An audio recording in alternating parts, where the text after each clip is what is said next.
શેખ મોહમ્મદ હમઝા સબ્બીર અહેમદ. આજે હું એક પાત્રી અભિનયમાં એક નોકરી શોધતા યુવાનનું કેરેક્ટર કરાતો. આપ સૌ શાંતિથી જોજો.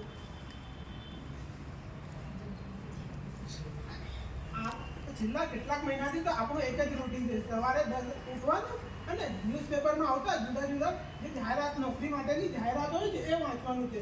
ચાલ, આજે સવારના 8 વાગી ગયા, પેપર તો આવી ગયું હશે, જોઈ લો. કોઈ નોકરી માટેની જાહેરાત આવી ગયો હશે તો વાંચી લો.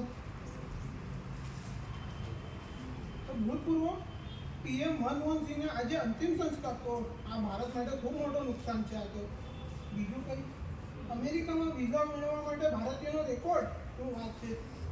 તો કોમ્પ્યુટર પર હિસાબ રાખી શકે એવા અકાઉન્ટન્ટ જોઈએ છે અને લાયકાત પણ બીકોમ જ છે. એટલે આ નોકરી માટે તો હું લાયક છું. જોઈ લો ફટાફટ. ઇન્ટરવ્યૂ ક્યારે છે? ઇન્ટરવ્યૂ તો આજે 11 વાગે જ છે. ચાલ ફટાફટ ઇન્ટરવ્યૂની તૈયારી કરી લઉં. જરૂર.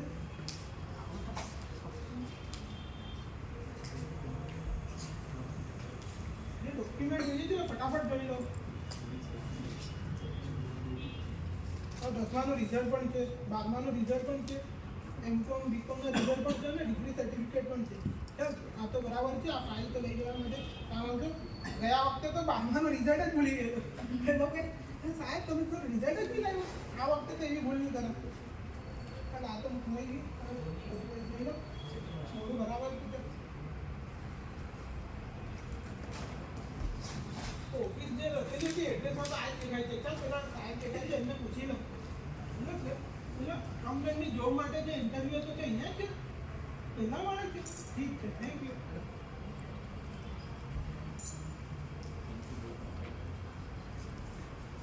અકાઉન્ટન્ટની જોબ માટે અહીંયા બેસવાનું છે. ઠીક છે.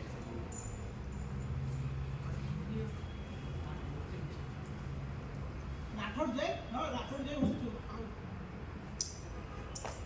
મેં કમિંગ સર.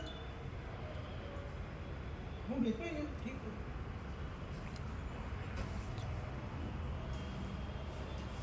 મારું પરિચય કરાવો તો હું જય રાઠોડ મહેશભાઈ.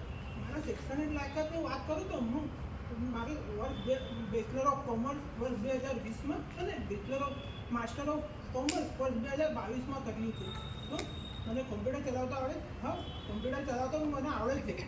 કોમ્પ્યુટરમાં મને વર્ડ, એક્સેલ, પાવર પોઈન્ટ બધું આવડે છે. હા, તો અનુભવ ના સર, અનુભવ તો નથી. ઠીક છે, હું બહાર જઈને બેસું છું. પછી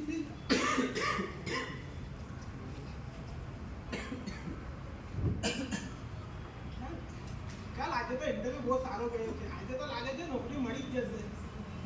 તો મમ્મી પપ્પા પણ ખુશ થઈ જશે. આજે જો નોકરી મળશે તો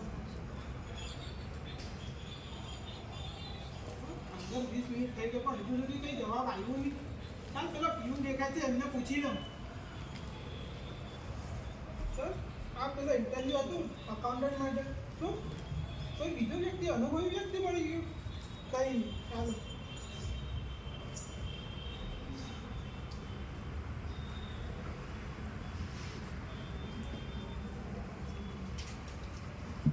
BCom, M Com, computer course, advance Tally વગેરે કર્યું. મેળવ્યા બાદ પણ આજે હું ક્યાં છું? નોકરી છે તે મારી પાસે. જાણો છો, નાનપણથી મમ્મી પપ્પા શું કહેતા, બેટા ભણજે, સારી રીતે ભણશો તો તને સારી નોકરી મળશે. હું ભણ્યો, પણ આજે નોકરી નથી. આ ડોક્યુમેન્ટ કેટલા બધા ધોકા લઈને ફરું. છેલ્લે જાણો છો, છેલ્લા 2 વર્ષથી હું ઓફિસ ફરું છું. જુદી જુદી કંપનીઓમાં જાઉં. કંપનીઓમાં સારો ઇન્ટરવ્યુ જાય, પૂછે શું ભણેલો છે, બધું બતાવ. છેલ્લે પૂછે અનુભવ છે? ના સાહેબ, અનુભવ તો નથી. અરે ભાઈ, એમને કોણ જણાવે? નોકરી મળશે તો અનુભવ આવશે ને. અનુભવ નોકરી જ ન મળે તો અનુભવ લાવવું ક્યાંથી?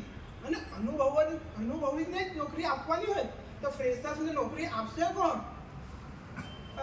જવા પછી જાણો છો, મારા ક્લાસમેટ મારી સાથે જેટલા ભણતા હતા કેટલાક તો વિદેશ ચાલ્યા ગયા. એમાંથી કેટલાક તો પપ્પાના ધંધે બેસી ગયા. આજે હું જાહેરાત વર્તમાન પત્રોમાં આવતી નોકરી માટેની જાહેરાતો વાંચું છું. તો મારી મમ્મી કાલે મને શું કહે, બેટા પેલા રમેશભાઈ છે ને એમની દીકરી તો પરણી ગઈ અને તું તારું શું? હવે એમને જવાબ કેવી રીતે આપું કે મમ્મી નોકરી વગરનાને દીકરી આપશે કોણ? એને આપી દઈશ તો પણ એને પરિવાર ચલાવશું કેવી રીતે? તો કોણ સમજાવે આજે? ફોન વાગે છે, કોનો ફોન આવ્યો? તો બીજો જ નંબર લાગે છે ઉઠાવ. રાઠોડ જઈએ જ બોલું. હા, મને નોકરી જોઈએ છે, ખૂબ જરૂર છે. ઠીક છે, કાલે 10 વાગે ઇન્ટરવ્યૂ આપવા આવવાનું છે. કંઈ નહીં, હું આવી જવા. ચાલ, કાલનું એક ઇન્ટરવ્યૂ થયું. આજે નહીં તો કાલે નહીં તો પરમ દિવસે હું નોકરી મેળવીશ. નોકરી તો મેળવીને રહીશ. ચાલ ડોક્યુમેન્ટ લઈ લઉં. કારણ કે હું શિક્ષિત છું, ભલે બેરોજગાર છું, બેરોજગાર છું, ભલે હારેલો નથી.